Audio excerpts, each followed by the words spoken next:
বন্যায় ব্যাপকভাবে ক্ষতিগ্রস্ত হয়েছে ফেনীর পোল্ট্রি ও ক্যাটল ফার্মগুলো। এই বিষয়ে বিস্তারিত জানাতে সদর উপজেলার মধ্যমধলী এলাকায় আছেন রিপোর্টার আতিয়া সজল। সরাসরি যাচ্ছি তার কাছে।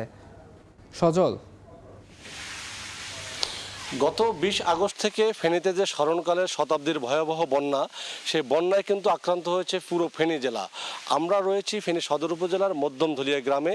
আমরা যে গ্রামটিতে রয়েছি এখানকার শওকত আকবর নামে এক খামারি, তার এই খামারটিতে কিন্তু মাথার উপরে পানি উঠেছিল এবং পানি উঠে তাদের যে খামারিরা যে রয়েছে তারা কিন্তু এ সকল খামার ডুবেছিল, ডুবে তাদের খামারের সমস্ত মুরগি মারা গিয়েছে। এখন দেখতে পাচ্ছেন সেই খামারিরা এখন শুধু এই শওকত আকবরই নয়, জেলার প্রত্যেকটি খামারে প্রায় মৎস্য এবং যে ডেইরি মিলে প্রায় 50,000-এর খামারি, তাদের প্রায় মুরগি নেই বললেই চলে। দেখবেন পুরো খামারটি এখন শূন্য হয়ে রয়েছে। তারা যেটা জানিয়েছেন যে সকল খামারের মুরগি চোখের সামনে একের পর এক ডুবে মারা গিয়েছে এবং তারা বাধ্য হয়ে নিজের কষ্টে শ্রমে গড়া সকল প্রতিষ্ঠানের যে সকল পুঁজি বা তাদের খাদ্য নষ্ট হয়ে গেছে, মুরগি মারা গেছে, মুরগিগুলো পানিতে ভাসিয়ে দিয়েছেন।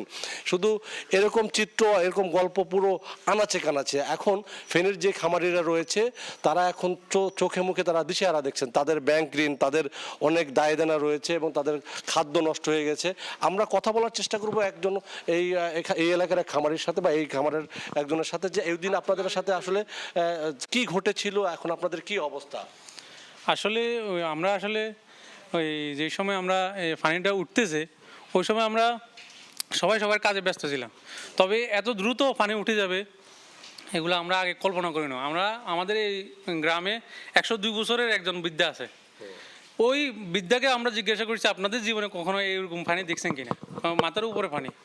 তখন ওই বৃদ্ধা বলতেছে না, আমার 100 বছর জীবনে আমি এরকম পানি এই অঞ্চলে দেখি নাই।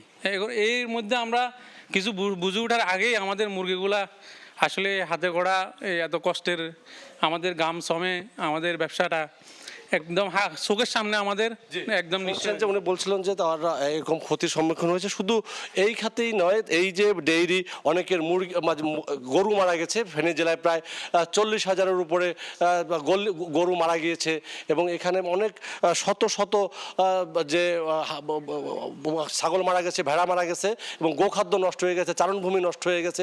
সব মিলে এ সকল খামারিরা এখন দিশেহারা দেখছেন। তারা চাচ্ছেন সরকারি সহায়তা এবং তাদের যে ব্যাংক ঋণগুলো রয়েছে সেগুলো যেন সহজতা দিতে পারে বা তাদের জন্য যেন সদয় দৃষ্টি দেয়, এমন প্রত্যাশা করছেন বা দাবি জানাচ্ছেন এখানকার খামারিরা। সরাসরি যুক্ত ছিলাম ফেনীতে।